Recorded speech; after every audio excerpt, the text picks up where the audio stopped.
with Coach Banks and then have players after that. We'll start with questions for Coach and get a mic to you. We'll start with Wes and then go to Adam.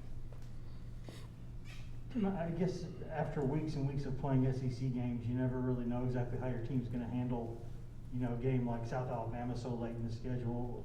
Looked like the focus was pretty good on defense last week. Did you agree with that? Did you like the way the guys came out and played? Yeah, I was definitely proud of their approach. You talk a lot about, one game mentality, one snap mentality, and, sometimes it becomes just lip service, But I really thought our kids bought into it. They understand that, in this day and age, anybody can be beat. Everybody has good players, so to have an opportunity to play in Neyland, one last time in the evening, or at night, we really wanted to put on our best, give ourselves the best opportunity to be successful. And, those guys did it with their preparation and obviously how well they played on Saturday night. And then Rick in the back. Got a recruiting question. Obviously, when you're looking at high school kids, you're trying to project size and speed and how they grow into the frame and all that. What about when you're looking at portal guys or junior college guys? How different is the evaluation in looking at those guys? And I would say it's still the same. Obviously when they're in high school, you're projecting, depending on what year he is, what his current university, if it's year 2, year 3 for him, there are certain expectations in terms of size and weight at that point. So, we obviously have, a particular size, metric that we use. And if they fit it, obviously that's great because you can kind of see them doing it. Obviously when they're in high school, you got to project will they get big enough, and then will they be able to handle the size difference to be able to still play with speed and pace. So, obviously a guy that's already done it at the size that you want is obviously super attractive, but so is obviously developing a young kid. So, it's kind of either or, to be quite honest with you. Rick in the back. Coach, Saturday, of course, senior day. What have those seniors meant on your unit, number one? And could you speak to the one play in particular Theo Jackson made, where he's being locked up by one defender, and then the guy caught the ball and he was immediately on, and that was a nice play in the ball. Yeah, these seniors have been tremendous. Obviously we're a new staff coming in. These guys have done everything we've asked them to do. They've really honestly been a pleasure to work with. We really wish we could get those guys back. It's always special, senior night or senior day. As we tell those guys, football is unique. You're not playing no pickup tackle football. For some of these guys, this will be the last time they play. Obviously if they're blessed and fortunate enough, they'll, play some more years. But, you only get one senior night, in college, and this thing goes by fast. So, we're going to enjoy it, and, we're going to do everything we can to send those guys out a winner. As it relates to Theo and the play he made, it's just Theo being Theo. He's worked really hard all year, and, he's obviously had a tremendous season for us. But, he showed a lot of grit, a lot of determination, obviously, be able to strain and get off the block. One guy's blocking him and still being able to make that tackle. So I wish I could tell you I was surprised, but that's what he does in practice all the time as well. So he'll be missed as well. Ben and Brent. Tim, on deep balls, what technique do you teach your corners to play? I mean, do you want them to turn their head, or do you want them to kind of watch the receiver and try to rake it out of there? And is there a significant difference between the two? Yeah, everybody's a little bit different. I guess I can give you in layman's terms, obviously if we feel like we're in phase, we have the receiver under control, we want to get our eyes back and be able to play the football. If we feel like we're losing control and we're trailing, then at that point you obviously want to play the hands and try to deflect the ball at that point. But, we talk a lot about having tools within your toolbox because every play is different. Sometimes you're in phase and you're in what we consider an alpha position. Sometimes you're not. But ultimately, if we're in an alpha position, we want to be able to get our eyes back, and we want to be able to challenge the receiver and make a play on the football. Yeah, some of your assistant coaches have talked about the need for guys to play smarter. Your effort has been good all year long, but looking for guys to play smarter. How much more savvy has your unit got throughout the season? Is your football IQ developed the way that you thought and wanted it to throughout this season? Well, as coaches, you're never satisfied. It's always more, that we can do to be better.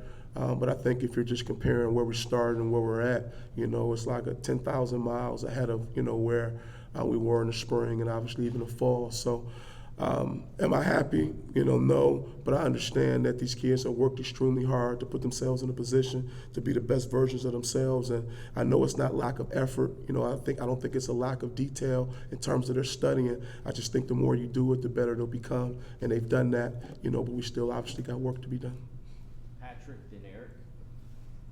Coach, you kind of talked about Theo a little bit, talking about that play, saying that was Theo being Theo. Coming into the season, he didn't really have a lot of tackles for loss, pass breakups. He has a bunch of those this year. But what's allowed him to sort of blossom as a playmaker?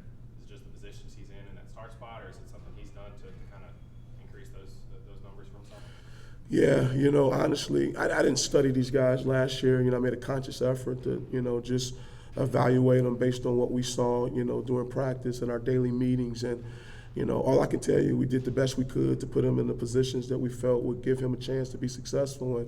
And all he's done is answer the bell, So he may have a better answer for you, if his preparation was different, if his mindset was different. But, the Theo that we inherited was a guy that was very much attention to detail, who was very much invested in his teammates and making sure he's bringing it each and every day. And that's why, to me, that's why you saw him play at the level that he's played at all season. I know you got a lot of players that kind of fall into this category, but from a leadership perspective, a buy-in perspective, maybe the offseason and as well as this fall, what's Alontae Taylor kind of meant for your group? Tay's been great. Tay will probably be like the president of the United States at some point. He's just that type of guy. He's very sharp. He's very charismatic. Once again, no different than all the singers. I felt like there was, tremendous amount of buy-in. They were just hungry. To obviously have some success. And, Tay was right at the front, beating the drum. And, if we work hard, coach, do you think we have a chance to be successful? And, once you tell them that, the rest was up to those guys. And they worked their tails off. And like I said, Tay was a big part of that in terms of being up front and, really preaching our gospel. Vince, then Rick.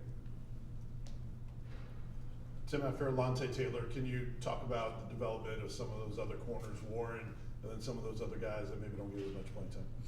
Yeah, Warren's coming along. Obviously, it's plays that he knows he could play better. But I think ultimately, he's had a solid season. I feel like his best football is probably still ahead of him, as he continues to get stronger. But, from a skill set perspective, he's quick, he can run, he's long. We don't play a lot of guys, at this point, where we are. We think that, obviously in the future, you'd like to be able to create some more depth there. Obviously losing Alontae will be something that, could obviously, impact, some decisions we make in terms of recruiting. But that's an area, to be quite honest with you, we want to continue to build some depth and continue to develop some more guys. Coach, Thanksgiving's coming along Thursday. What are you thankful for this holiday season? Yeah, that's a tremendous question. I'm thankful just with my family, obviously first and foremost. I get an opportunity to see those guys, this weekend. And then my football family, my players. These players have been awesome. Our football staff. We spend more time, with our players and with the staff than we do with our actual families. So. I tell young coaches this all the time.